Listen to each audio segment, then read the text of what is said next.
Hi, everybody. I'm Noreen Savage, and this is Starting Out Bright. Thanks so much for being here. And in case this is your first time in, I'd just like to tell you a little bit about who I am and who I am not. First of all, I am no one official with Bright Line Eating, but the program has done a lot for me, and I fortunately found it through a friend. My friend Lori posted on Facebook back in 2019, May 2019. She posted that she had lost 57 pounds with a program called Bright Line Eating. And if anybody was interested, they could just get a hold of her and she would give them the info. So my hot little fingers got over to Messenger and I asked my friend Lori, tell me the scoop, what is this all about? And she proceeded to tell me there were 4 bright lines that Susan Pierce Thompson talks about in her book, Bright Line Eating. And the 4 bright lines are no sugar, no flour, 3 meals a day, and weighed and measured portions. And when I heard that, my heart sunk. I thought, no way. There was no way that I would be able to do that. And here I was, decades worth of dieting. And this was just too radical for me. But I really like my friend Lori, and I thought, let's go for lunch. She told me a little bit more, and I just let that information sit. And what I discovered from May until I got started in July was that I was in a lot of pain. I had swollen feet for at least a year off and on. My knee was in excruciating pain most of the time. I was even starting to use a cane. My back was in pain. And there were many nights I went to bed and really wondered if I'd wake up in the morning. I had horrific sleep apnea and snored so loudly. So I decided to give this a try. And what my friend Lori told me was 2 things. Get the book and get into a group called, at that time, and it still is, We Eat Bright with Lines, a private Facebook group. Since that time, there are many Facebook groups, including the official Facebook group, which is public. Starting Out Bright has a private group, which is associated with this. But there are probably 50 private and public Facebook groups that talk about the 4 bright lines and ways to do bright line eating. And so I got in there and I was amazed by what I was seeing. I was seeing so many people not only lose the weight, but actually getting peace around their food and in their lives. And I just told Carolyn tonight that I remembered her in We Eat Bright with Lines at about probably the time that she hit her goal. And I actually took a picture of her and put it on my phone. I couldn't find it, but I knew that I had done that because so many people were inspiring to me. And I promised myself if I lasted 1 year, I would do what my friend Lori did. I would post on my private Facebook page and I would help anybody I could. That year came up and I'm a Christian. I felt like God was telling me, Noreen, you can do more than that. It's the time of Zooms. Everybody's Zooming. And the thought came that I could maybe connect people, those who were so successful, with those who desperately needed help. And so that's what this is about. It's just for encouragement. And I know tonight you're going to be very happy to meet our guest, Carolyn Moon. Carolyn, welcome. And as I said, I've seen you from the group 2 years ago now, and I told a little bit about my entry into Bright Line Eating. Would you please share what got you started, or go as far back as you'd like? Well, the way I got into it was probably not that unlike you. I had heard about the BLE program from a Facebook friend named Brenda. And she'd posted about her 80-pound weight loss on BLE. And there was a link to a short article. And I was like, wow, I saw her at a school function. I'm going to see what she did. And I read the article. And like you, I just was like, oh, no. And I dismissed the program as like impossible, too restrictive, and just crazy, writing down my food. And I continued to gain weight. And my eating has always been an issue to a certain extent with me. I didn't, I was in the obese category at this time. But when I was growing up, I was telling Noreen, my mother had an eating disorder. And I rarely ate a meal in her presence that she didn't comment about how much I ate. And she often said how I ate more than anyone she'd ever known. And it was, at a certain point, it felt like, a pointless struggle. I mean, and I guess the thing that I noted even at the time is that I was not overweight at the time. Even when she said those things, I mean, it was just, it's difficult to see somebody else's, difficult and unhealthy relationship with food and the effect that it has on the people around them. And so I was always acutely aware, I don't want to have that effect on the people around me. I mean, I don't want my issues with food to so negatively affect people. And so, I mean, I was explaining to Noreen, I was not overweight many of those times, but I was big. I'm very tall. I'm 5'10". I'm athletic. I like to do a lot of sports, and I always have. But that idea took up sort of a place in my mind and created a lot of, I think, cognitive dissonance for me, and a lot of dysmorphia, which I think a lot of us suffer from. And I am a healthy weight now, and I have been for 2 years, but I still often feel too big or heavy or even fat. It's hard to completely shake that identity. So occasionally when I talk to another woman, we'll be talking about weight or eating, and she'll say something like, well, you're thin and you wouldn't understand that. And I'm pretty sure I do understand. So the way I got into it was around New Year's in 2019. A couple of my friends sent me the link to Susan Pierce Thompson's book, and they asked me to start this program with them and that we would support each other. And so I listened to the Audible book right away. I just devoured it, sometimes in tears. But I was so energized and so hopeful. It just really spoke to something inside me, a need, a frustration, and a shame, I think, about my weight and about my lack of control over my eating. So, and it's something I'd never really been able to understand or confront. And I was so moved by Susan's book. And I started almost immediately. I mean, as soon as I closed the book and I knew that I had 2 friends to support me, I was to the races. So, unfortunately, my friends only lasted a week. So I contacted Brenda from Facebook, who I barely knew. And I just said, I want to do what you're doing. I want to, I want that whole thing.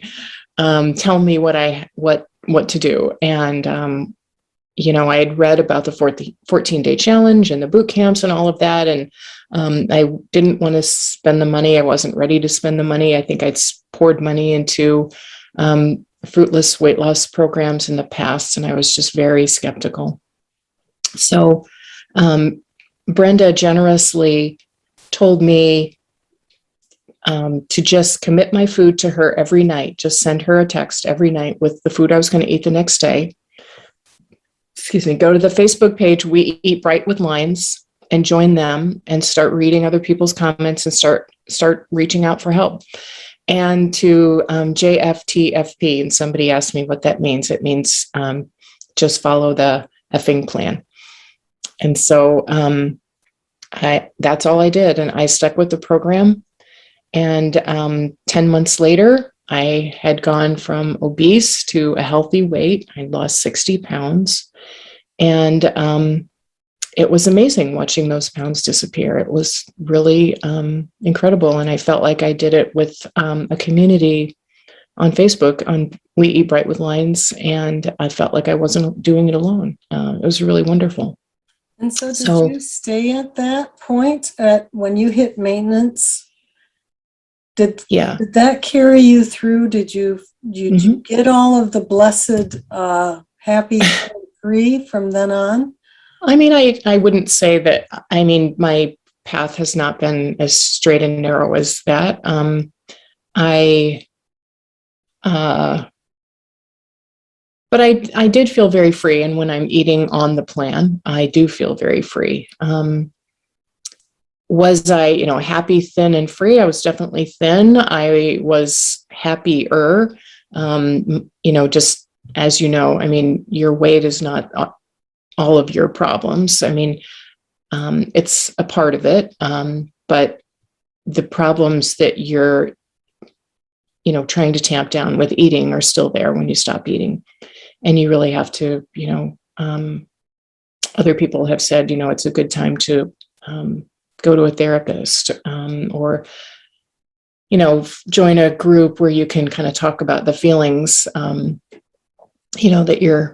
you're going through. And, but I was able to, I mean, it's been 2 years since I hit maintenance. My weight did jump up about just under 10 pounds this February. I think I had gotten pretty stressed out by COVID and everything going on in life. And, started, my weight crept up because of unsuccessful experimentation. And research, as someone, research. as Susan says, do your own research. And, right. Yeah. But I'm also wondering, as you got into Bright Line Eating, it was a straight shot, it sounds like. Yeah. What would you say were like some of the easier things and some of the harder things to face as you got into the program? I mean, I think the easy things were just, I often had said, like one time my dog was overweight and I took her to the vet and the vet said, your dog's overweight. And I said, well, how am I going to help the dog lose weight? Like I can't even manage my own weight. And the vet said, well, you feed her, Carolyn, just give her less food. And I was like, oh, wow, I wonder if that would work for me. So just having a plan where somebody told me basically what to eat. And I was really happy to finally be told, here is a healthy food plan that you can follow and, you will lose the weight. Just follow the effing plan. And you're seeing all the We Eat Right with Line people. Right. Like I was seeing. And right. The proof is right there. You're watching them from week to week. You can visibly see them. I think there's a lot for that. Because did anybody around you, other than your friend who was taking your commitment, was anybody doing it that you knew personally? Okay. No, but I had found very early on that I needed, I was very grateful to Brenda, but I knew I had to find more support. I couldn't just rely on Brenda. And so, I asked on We Eat Right with Lines, I need some buddies, or somebody else would say, just, I need a buddy. And I would say, hey, me, I'll be your buddy. And so, I've gone through quite a few buddies. I have some great buddies right now, including Levy. She's on this call with me. And I just really, I don't want to say I lean on them, because it's not like I contact them and say, like I'm worried that I'm going to eat a not my food today. It's more like just having that accountability partner to report my food to every day and to check in and, and to realize that they're doing what I'm doing, so we know we're not alone. So when you got started, did you feel like you got a full brunt of like detox or anything like that? I think I was tired. I was just so tired. I was tired. I don't know how else to put it. I was just exhausted. I just felt like a truck had run me over. And I was eating a lot less. I calorie wise, I don't know how many more calories I ate. I didn't count that, but it was, it was a significant, let's just say it was a significant reduction in the amount of food that I was used to eating. And that part was hard, but that part was like maybe a week where I felt like hungry all the time. But mostly I was just tired. I had headaches, maybe, and was tired. And I'm Yeah. curious, Carolyn, that just kind of doing the math here, because you started, I think you said in January, and you got the weight off about by this time of the year. Yeah, it was October 25th was the date I hit maintenance. And it was, so I lost about 2 pounds a week. Which is A a little bit healthy slower. amount. Yeah, I mean, a little bit slower than that, but I about 2 pounds. But I'm curious because you landed right in the time when we're going into the holiday season. Yeah. So what happened next? How did you kind of put a buffer around yourself? Did you have any, besides buddies, did you guard your program? Was it just, again, like white knuckling through the holidays, or what did you do? I mean, I think I had to ask my family to help me. I had to explain the program to my teenage daughters that were in the house still, and my husband, and say, I remember at one point on my daughter's birthday, she said, "Can you make," I don't remember what, like that some birthday item that I used to make for her, and she wanted to take into her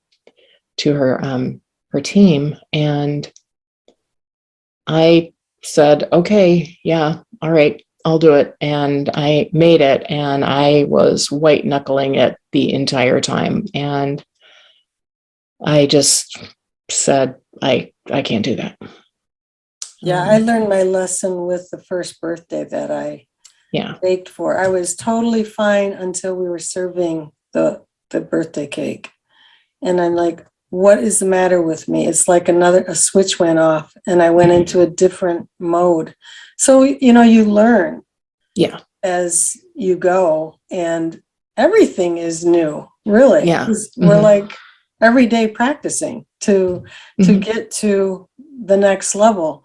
For you, I'm wondering if that next level, you kind of alluded to it as far as like therapy or whatever that some people do. That's why I asked about the happy, thin, and free question, because you had said something very early on in the first couple minutes that you had some comments from your mother, like as far as eating more than what others did or whatever. I would imagine a lot of that played in your head as far as, I don't know what that feels like, as far as almost feeling, I think, shame a little bit, maybe. Right. And I want to say that, you would have a hard time being a woman in the US right now and not feel a lot of pressure by other people commenting about your body. And I think because I grew up with that, with my mom commenting, she didn't necessarily comment about my body. She commented about how much I ate. And I think because of her issues with food, she just was so obsessed with it. And she had a lot of shame about eating, like it's not ladylike to eat too much food. It's not, or something like that. And so she was, worried about me not being, ladylike enough, I guess. And maybe coming from a place of almost helpfulness to point this out. Right. Yeah. I mean, it's definitely, fear-based parenting. But, I mean, I think she thought she was trying to be helpful. But on the other hand, I mean, I'm sure other people have felt this too, but, people comment on women's weight all the time, and people commented on my weight. People commented, on my appearance, and I was very uncomfortable with that. And I think one of the reasons why I was heavy was to kind of, I'd be wearing my fat suit and nobody would bother me. You can be, your cocoon is around you. Right. You're My nice armor. and I called safe it in my here. armor. Hmm. Yeah. And Nice. I called it my armor because Mm. when it came off, I had to deal with that, that people saying things about that change, people commenting about my appearance, people saying I'm too thin. Why did you lose weight? You weren't heavy to begin with. And I was like, well, I mean, I weighed 208 pounds. I was in the obese range. And then I thought, why would I even have this discussion with people? It's none of their business what I do. Right. So I was always so happy to have that Facebook group, We Eat Bright with Lines, and my buddies, because they got it. And I have never gotten too thin. I have never been even on the low end of my healthy weight range. I am still in my healthy weight range, and I'm fine. But I also had people say, there's nothing wrong with being heavy. There's nothing, and there's not. I mean, I have, no, I'm not. This isn't about anybody else's, thing except mine. Do you I think also, that sometimes when a comment is made, I haven't gotten there yet, but I expect that when I get so thin, so slim and trim, that there would be a comment, oh my goodness, don't lose any more weight. yeah, Okay. So I wonder if that comes from a place of almost control, like, don't change the vision in my head of you. Like, I yeah, have one set thought of what you should look like. yeah, This is the control right, piece of wherever we go. Like, we should conform to a certain way. yes, yeah, Maybe not. I don't know. But I do think that it speaks to, as we go through, we're number one, eating crazy, right? So there's that to talk about. Look at Carolyn. She's lost all this weight. She's super model thin now, so there's that. And, if you didn't have enough to worry about just trying to stay bright, you're managing these thoughts in your brain as you go through just social events. yeah. And my sister said to me when I was losing weight, I don't know why you're bothering. You're just going to get it all back. And I know that wasn't even about me. I mean, I think when she said that, it was so hurtful. I just realized that she was speaking from a place of her pain, not mine. It just didn't have anything to do with me. And I think I realized that. I mean, and that's what I realized when I read the book, just the incredible pain about food and our weight that we are all carrying around, that, shopping cart full of potatoes that Noreen posted the picture of, that we are carrying that weight and that burden, and that other people are carrying it too. And we don't cut each other very much slack. I just think we need to be kinder to each other in general, about that. And to your point, we're carrying those physical potatoes, but we're carrying this too. Yep.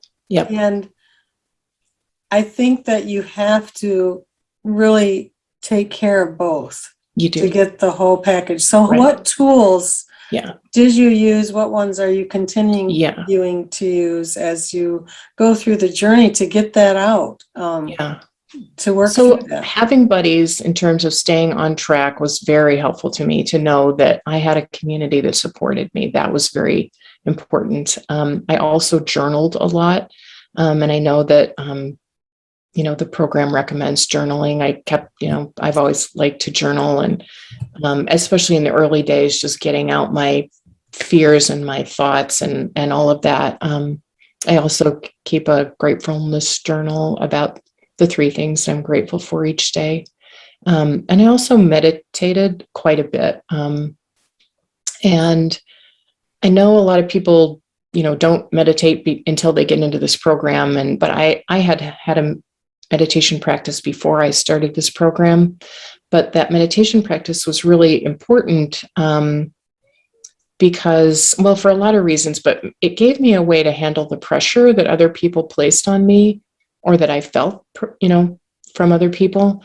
And I realized early on that I was really affected by other people's comments about my body and my eating, and my plan and my weight and my appearance. And why aren't you eating that? And you should do this. And you don't need to do that. And you ought to do blah, blah, blah, you know. And I began to see, though, that it didn't have anything to do with me. As I said, that it didn't have anything to do with my weight. It had to do with them and their relationship to food and the anxiety that they felt, you know. Like when I read that first article that Brenda posted, and I thought, oh my gosh, no, I don't want to give these things up, you know. And I was just so, that's stupid. I can't do that. You know, I was very judgy and about it. And that wasn't about Brenda. That was, I mean, I didn't say any of that to her, but that was about my fear about giving up my best friend. You know, my best friend at the time was, you know, whatever I was eating at the time. So anyway, I went to my meditation practice and really thought about other, you know, people's comments, and tried to start dealing with that in my meditation practice so I wouldn't be so hurt by it, so I wouldn't take it so personally. And one of the things that I did was a loving kindness meditation, where it's basically you say a loving kindness meditation, you know, imagining people in your life, and you start with people who are really easy to love, and then you work closer to people who are harder to love, and including yourself. You wrap yourself into that. So it's a meditation that's very simple. It's kind of a mantra or an affirmation.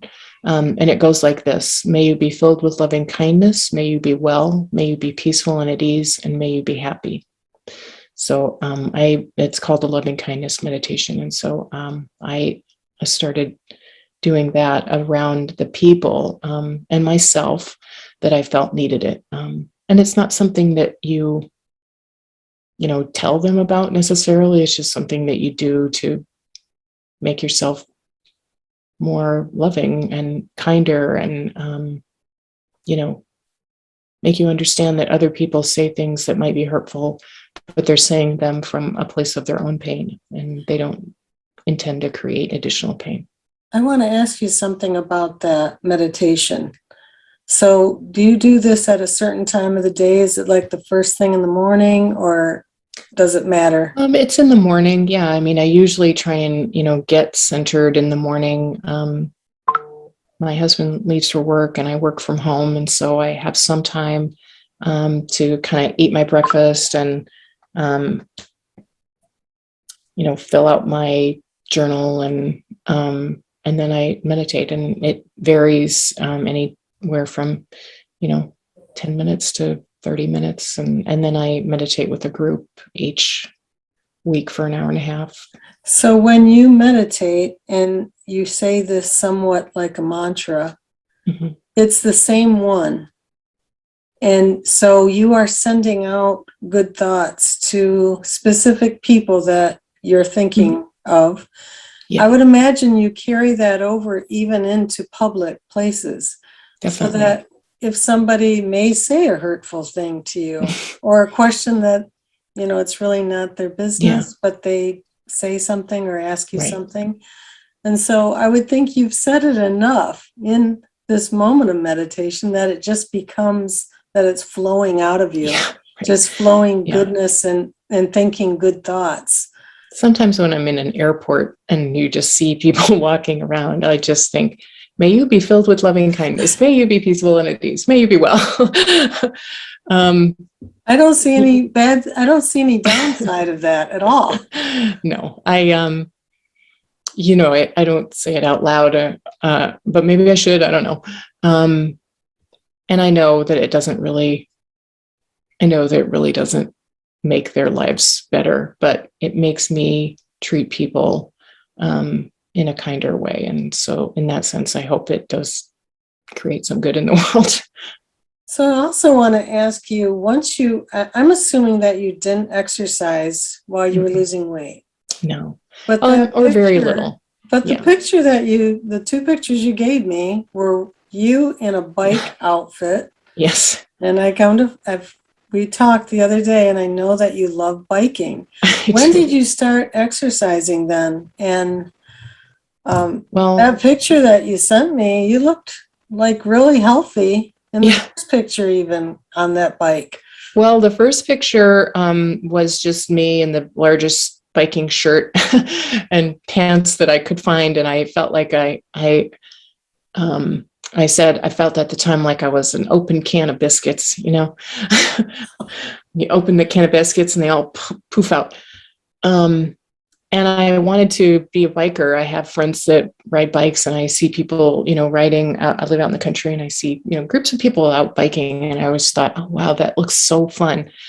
So I bought a big kind of heavy bike, and I would ride it around a little bit. And so I heard about this bike ride that was 20 miles long, and I said to myself, like, oh, okay, I'm going to go on this. So I dragged my bike on a Saturday morning over to this bike ride. And I ran into, I have to say I was kind of embarrassed, but here I was in my like incredibly tight fitting outfit and, in my very heavy, obese weight self and my bike with my little basket. And I ran into a bunch of people that I knew that are real bikers, that have bikes and cool bikes and go out, and they were like, hey, how are you? What are you? Oh, okay. Yeah, you're going to ride this. And I you thought, tooted your horn and I was like, ding, ding, ding, ding. If anyone needs me to carry their sweater out of the basket. And so we took off into the country, me on my bike, and they just got so far ahead of me. I was so far behind everybody. I was just about in tears, and I had never been, on a highway. I live, out in central Illinois, and cars were zooming past me, and I didn't even know if I was on the right road. And oh my gosh. And after at about 5 miles, I was like, oh no, I'm going to have to call my husband and have him pick me up. And I you just have 15 miles to go. Yes. And I just kept going and going. And then at the very end, and this is what really inspired me, is that at the last maybe 3 or 4 miles, the people who were doing a 50 miler, they were coming in when I was coming in, so some of the slower 50 milers who were still, in fantastic shape were coming in behind me, and they were tearing past me at, a high rate of speed. And they were yelling, you got this, keep going, good job, you can do it. Nice. And I was just like, yes, I'm one of them, And so I was just so inspired and happy to be out there on my bike, tooling around. And, at a certain point, I forgot how miserable I was, how much my butt hurt, how tired I was going to be. But I remember getting back to my car, and everybody was, long gone, except for there's a bar near there. And so a lot of people stopped to eat lunch or get beer at the bar or whatever. But I was just like too tired. Gotta get back to my car. And I can barely put my bike back on the rack. I was so tired. But I did it. I went 20 miles. I had never gone even 10 miles on a bike. Oh my gosh. And that was probably 6 months before I started, though. And that when I started, one of the things that I wanted to do was I wanted to be one of those people on the bike.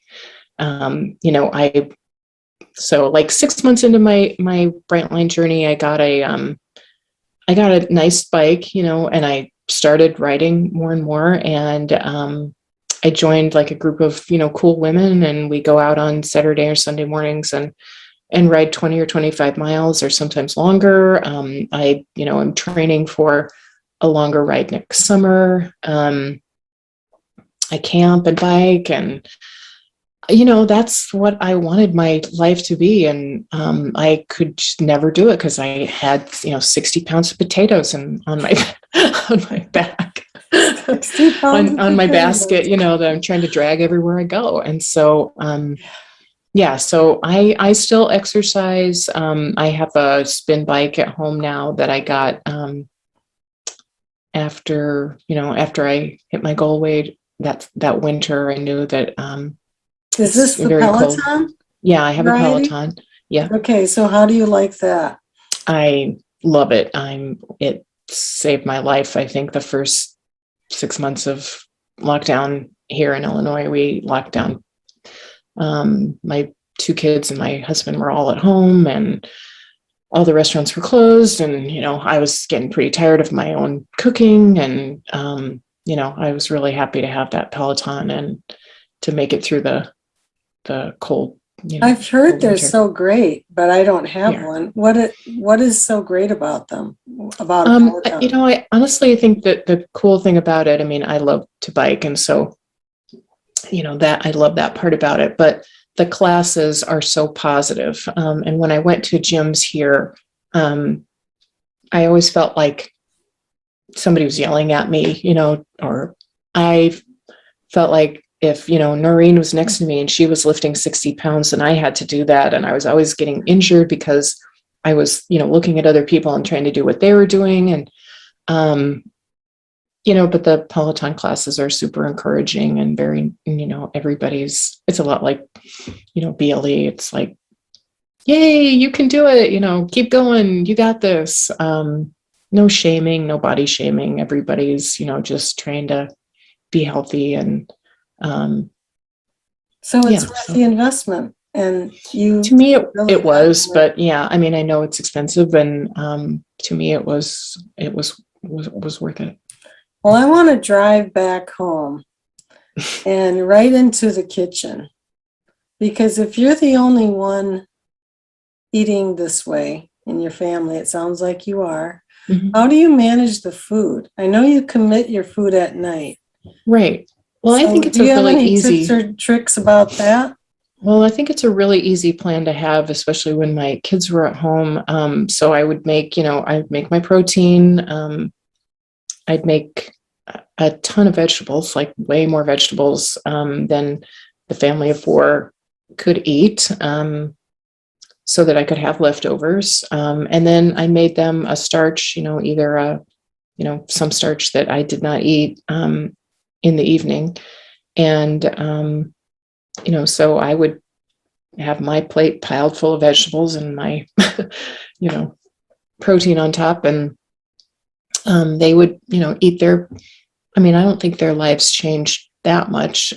We ate a lot simpler, maybe. I didn't make, a lot of complicated recipes. So it was pretty much, the plate with the protein and the two vegetables and a salad, and they got their starch, and that's what we ate. We ate together and ate the same thing. I just didn't eat the starch. But like you, I like to make enough at night so that I can make a lunch for myself. So before I leave the table at night, I, put a chicken breast and 6 ounces of vegetables or 12 ounces of vegetables if I'm doing two vegetables rather than a vegetable and a fruit, which I sometimes do. Oh. And so my 12 ounces of vegetables and my, I would even put the olive oil on there to have my oil. And do you do that very often, that you substitute vegetables for fruit?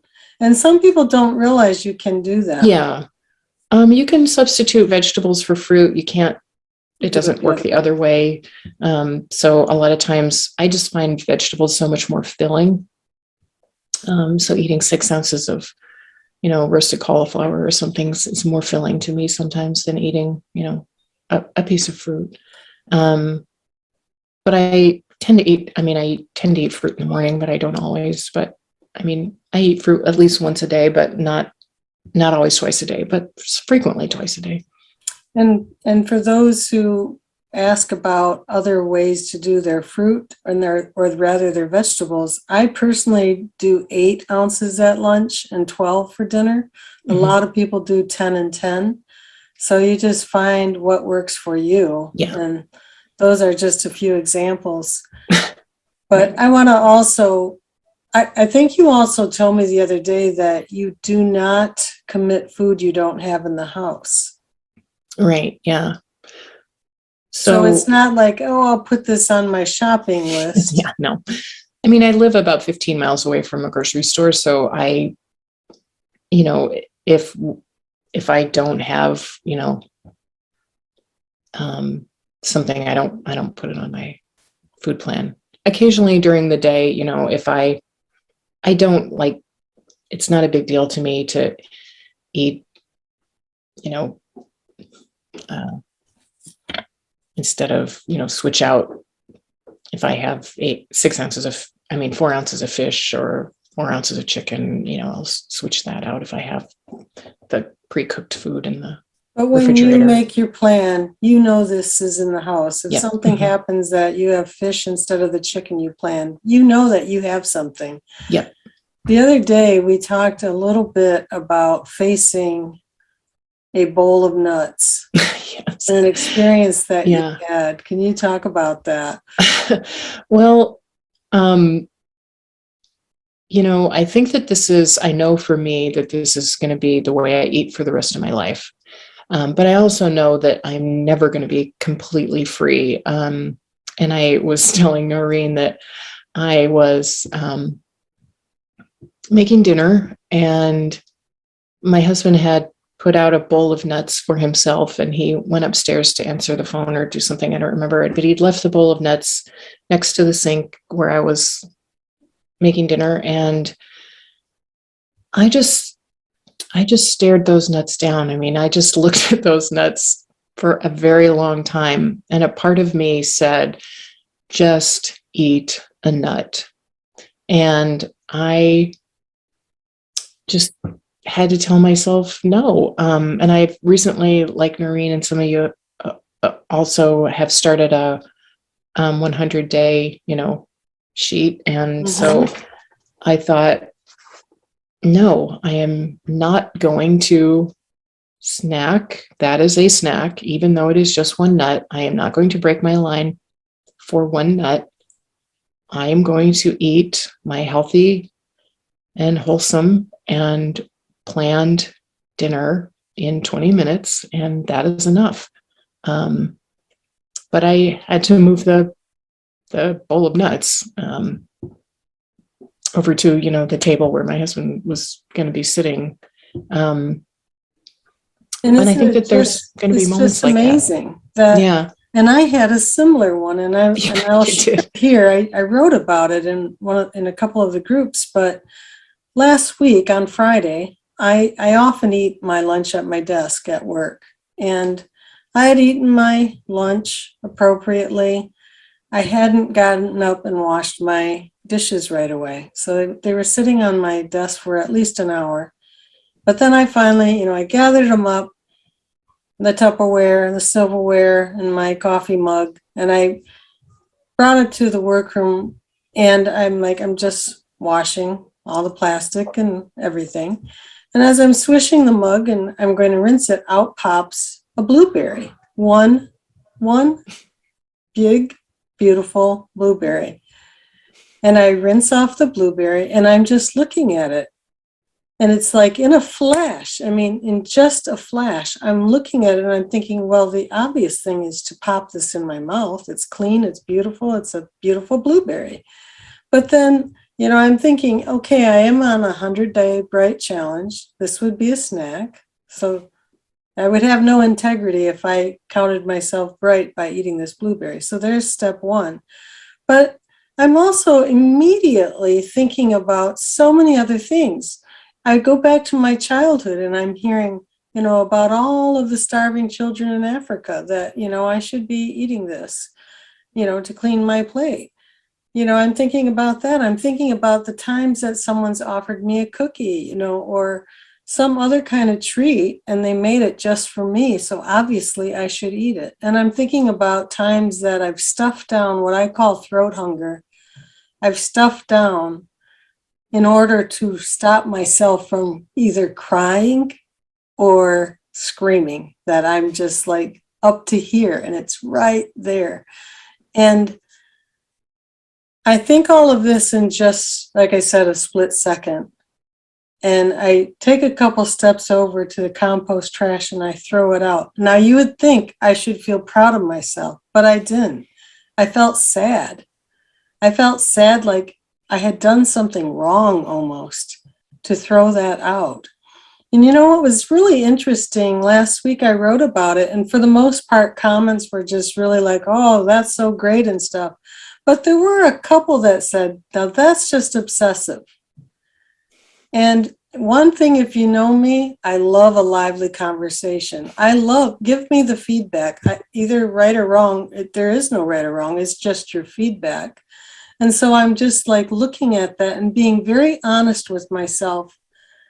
And also asking the question, that one blueberry, what if I had been washing that off of somebody else's plate? Should I have eaten that blueberry and rinsed it off? Is it, even though I measured that blueberry for myself and it obviously popped into that mug, it could have been on some other plate or whatever. Well, guess what? In the past, I did eat off my kids' plates.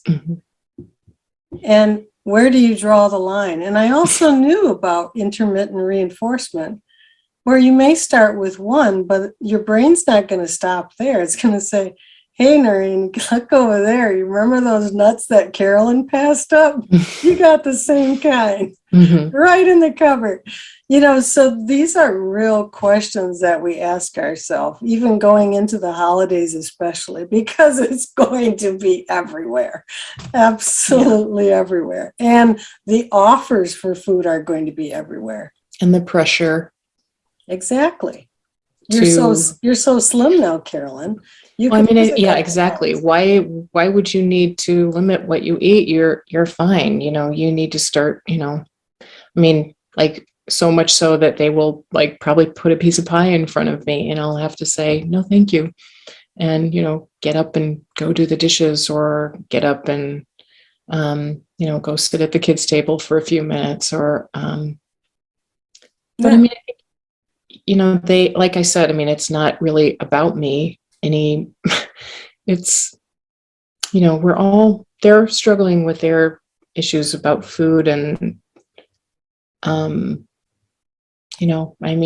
that's just a fact. Well, and actually, if you look at the statistics, almost half of adults are on a diet.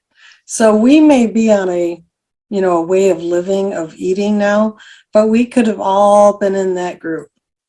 We were in that group. I don't think there's one of us here who have not been dieting before. So we were in that group. Now it's just a way of living. And so it's, hopefully more than just a diet. But that goes along with the piece of those who support you, and if you feel like you have the support, I feel fortunate, but nobody in my house is doing this. And we are first generation doing it. Yeah. At a certain point, the integrity issue for me, I feel like my kids and my husband don't hold me accountable, but when I eat off my plan, I feel like, oh, they're not going to think I have integrity. And I don't want them to feel stressed out because, because they see me doing something that I know is not consistent with my values. So I don't want them, to have to feel that burden, like, gee, why is mom eating that? That's not on her plan. I don't want them to feel stressed out about that. That's my responsibility. And I handle that as much as I can with as much as integrity as I have. I screw up sometimes, but, I think that's saying a lot right there. The whole integrity piece. It's huge for yourself, but also for those around you. And they want you to succeed. They want you happier when you succeed. You're not beating yourself up as much. At least I know myself. I'm not having like a down day. Oh, it's a good day. No, it's a down day, and going through that roller coaster. Fun ride, not. Everybody's nodding their heads because they've all been on that ride. So we've all been on the roller coaster. We've all been on the roller coaster ride. I want to ask you, as we're getting close to the time, through this journey, we didn't talk about health issues, even how much you lost. What have been some of the non-scale victories and scale victories for you Yeah. through this process? Well, I mean, the scale victory, obviously, I mean, I went from the obese category to the healthy weight category. I lost 60 pounds. My cholesterol went from 280 to 205. I was able to exercise, increased my, tolerance for exercise, my endurance. I, exercise not every day, but probably 4 or 5 times a week at least. I have better coping mechanisms than just eating now. I've had to confront that feeling that I need this in order to make it through the day. I need to drink that or eat that or whatever. I had to confront that head on and tell myself, you have to find other coping mechanisms. And hopefully I've developed, healthier coping mechanisms. I practice positive self-talk. I'm proud of my body. I wear a two-piece bathing suit. Wow. Although what I wanted to say to myself, if I had been able to talk to myself in 2018, even when I was obese, I would have said, wear the freaking two-piece bathing suit, lady. You're not getting any younger. Just put it on and wear it and just be happy. So, I mean, I wish I had been wearing the two-piece bathing suit all along, but I finally decided, yeah, that's what I'm going to do. Do I look like a swimsuit model? No, I do not. I have a lot of extra skin and I have a lot of extra, extra. But I'm proud of my body, and I enjoy, wearing clothes and picking out clothes, but I also exercise for, mood stability. And I think my eating helps stabilize my mood. I think when I realized in February that I was gaining weight, I also realized that I wasn't doing all of the other self-care things that I needed to be doing. I wasn't journaling enough. I wasn't meditating enough. I wasn't connecting with people enough. I wasn't exercising enough. I wasn't doing all of the things that I know I need to do. And I was depressed, February. What do you think was the thing that, if you went back to that time before the resume, and I know you said that just, here you are in COVID, and there's kind of like a mood with all of this as it is. But what was your first clue that you were starting to slip in the ditch? I just couldn't say no. When my family was eating a sweet treat after dinner, I thought I needed it. I couldn't say no. I just didn't have, the structure in place to say no. And it's not their fault. It's that structure that I had lost, that I had let go piece by piece, I think, because of, depression in the winter or seasonal affective disorder or whatever was going on. I was weakening all these different points in the foundation of my plan and my health. I had a shoulder problem, and so I couldn't bike, and I, just one by one things, I wasn't doing the things on my list of tools, that I needed to stay. So stable. then was the turnaround just getting more support, or what did you do to go? I mean, yeah, I just started reaching out to I started calling in. Tony Wade had calls during the week. I started doing a lot of those calls. In the summer, I finally did a boot camp, and that shored me up a little bit. Although I think I had already kind of decided that I was going to, do whatever it took to get back to where I wanted to be and to get back to feeling free. Still thin, but I did not feel free. And so I realized,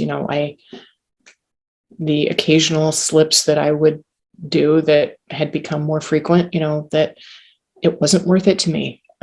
Those things were not going to make me happy. What was going to make me happy was being consistent and have integrity to my program.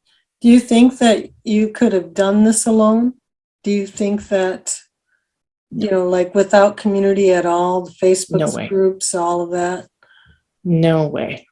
Okay, No. so I mean, I a don't big have shout enough. out to everybody. Yeah, Okay, big shout out to I'm going to Phoebe and rewind this. Brenda. And Carolyn, I Yes. want to rewind this and put this in big bright Yes. light. No, if I had I gained back, 8 pounds from my goal weight or whatever, and now I'm, back down to almost where I was. But if I had not been on this program and had the support and watched the videos, watched Noreen's videos, watched Tony's calls, and touched base with, every I touched base with every buddy I've ever had. I went back through my list and people who said, I don't even eat that way anymore. I don't want to do that. And leave me alone, Carolyn. I would just be like, hey, how's it going? I'm just touching base. I need extra support. And Wow. I'm just, I just, You were I real. just said, I'm going to You do were whatever just real with yourself. yeah, I was going to do whatever I could do in my power to stay healthy. Wow. I applaud you in that. Isolating was, you cannot isolate. You have to ask for help. You have to, surrender to this program. You have to, do all those things that at first, when I first started, this is just about, looking good in a pair of jeans. No way. This is not just about looking good in jeans. This is about, so much more. So much more. And with that, I want to ask you one more question. There's somebody here who's listening to this, and maybe their lines have gotten a little wavy, or maybe they haven't jumped in yet. What would you say to them, Carolyn? You are not alone. Just follow the effing plan and you are not alone. Yeah, you are not alone. And underscore that. There is a great big community that will take you hand in hand and walk with you. I have seen that. I have felt it. There's a whole lot of love out there. So just grab it and be real, as Carolyn did in those moments of looking up anybody. I'm here, I need help. And if you say that long enough, you will get help. And wow, what a journey, and such great tools that you've shared. I love the loving kindness. Could you say that again for us? That loving kindness meditation. If you look up different loving kindness meditations, they all are about this 4 lines long, and some of them are a little bit different. This is the one I use. I say, may you be filled with loving kindness. May you be well. May you be peaceful and at ease, and may you be happy. Wow, that's beautiful. And I wish that for you and for all who are here tonight. And so with that, I am going to close. Do you have one last word, Carolyn? I do not, but Okay. I have one more mantra that I always say to myself, and that is, you will not starve to death between lunch and dinner. No, you will not. No, you won't. And that is for fact. And my fat cells could live on forever. So I will never starve in that way. So Thank you so much, Noreen. Thank you for doing this for all of us. And it's been such a joy, and you're doing great. And I love you all. Take care. You're welcome. And thanks for taking one for the team by stepping up. So I really appreciate it. Knock me off your list. Don't call me again. So thank you, everybody. And I'm going to close as I do each week. Good night. Stay bright. And don't let the bed bugs bite. Good night, everybody. Okay. So Carolyn, how would you like to play 3-Question Thursday? I'd love to. All right. 3-Question Thursday, where everybody wins and I don't know what I'm going to ask you. So here goes. Okay. So, you talked about reconnecting with people. what were some of the other tools that you use to what we call resume? What are the things that you really hit hard because you gained a little bit and you got very serious with yourself? Vlogs. I love the free vlogs and all of the resources that Bright Line Eating provides to people. And I watched vlogs, and I found one today that I really liked called Sweet Surrender. And it's from 3 years ago. Can we count that as question number 1 still? Yeah, I'm sorry. You could talk about that. Are you loading? Yeah. It's actually a very long, it's like 30 minutes, but it talks about, the rocky road that Susan was on 3 years ago when she broke her lines. And it's about surrendering to the program and reaching out for help. And she reached out for help. And I thought, hey, if she can do it, I can do it. And just not expecting myself to be perfect, not throw in the towel just because I made a mistake. Just get back to it and, get back on track as soon as you can. Do the next right thing, like right now.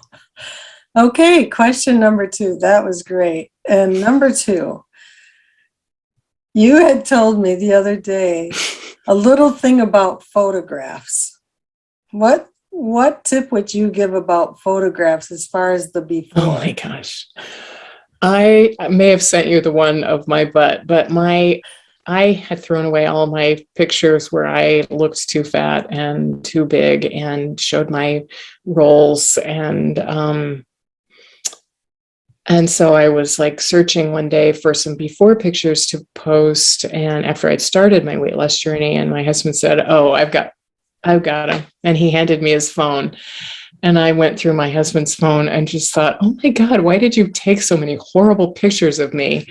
And one of them was me on the golf course, leaning down with my butt in the air to pick up my golf ball. And I was just like, why did you even take that picture? Yeah. So look at your friends' phones, your husband's phones, your wife's phones, and they're there. Yeah. But is that what you meant by the pictures? Yeah. So I'm thinking, I'm going to throw in, you might want to take some good pictures. I mean, just take who you are right now before you get started. Take a solid before picture. I didn't do that, but I have Facebook that's got all my photos. So I have plenty, more than enough. Okay. I had plenty. Yeah. Third question.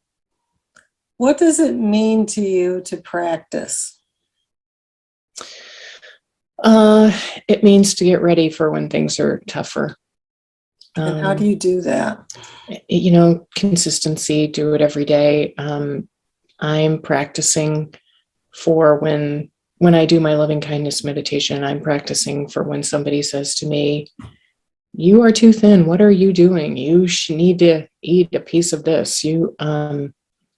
I'm practicing, and I'm practicing measuring my food and eating right every day, so that when times get tough, I have that as an anchor, because my healthy eating really is an anchor for me, and so I don't want to have to stress out about it. I want to have my toolbox full. I want to have my resources there at my fingertips, and that takes practice. So I want to be ready. And so you basically practice in your mind. Mm-hmm. Wow, what a concept.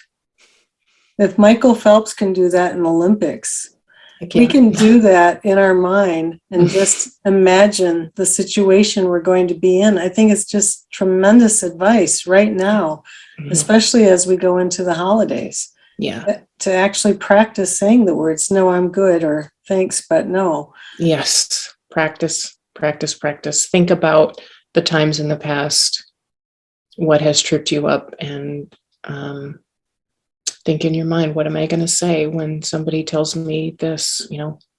How am I going to be okay with that? Going to smile and say, "Thanks, but no thanks." Thanks, but no thanks, and turn around and walk away. Yeah, and run. Run. Yeah, turn around, run the other way. Yeah. Okay, well, that was third question. Carolyn, thank you so much for being on Starting Out Bright. And thank you for playing 3-Question Thursday. Anytime. Good night, everybody. Good Stay night. bright.